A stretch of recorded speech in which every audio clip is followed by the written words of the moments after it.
Hey mama, do you ever struggle with delegation? Have you been burned by delegating? I know I have. And while delegating can seem really difficult, the good news is it's a skill. It's a skill that we can all develop and get better at. And the better you get at delegating, the more effective and impactful you can be. As a leader, you want to make sure that you are spending your time and energy on the areas where you can be most impactful.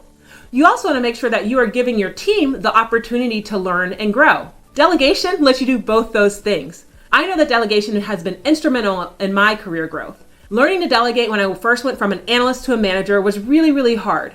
But once I was able to do it, it helped me move my career from analyst to manager, then manager to director, director to VP, VP to SVP, ultimately to chief customer officer. Delegation is key in being a strong leader. And I'm going to give you the number one tip that I have for making sure that you don't get burned by delegation.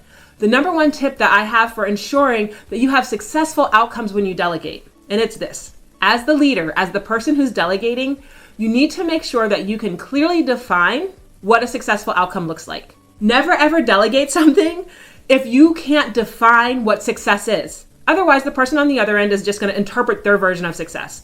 And their version may be different than yours. So before you delegate, take time to make sure that you can properly and objectively share what success looks like. If you can put measurements to it, great. If you can paint that picture so vivid and clear for the person on the other end, even better. The key to successful delegation is knowing what outcome you want and being able to articulate that to the person or team that you are delegating to.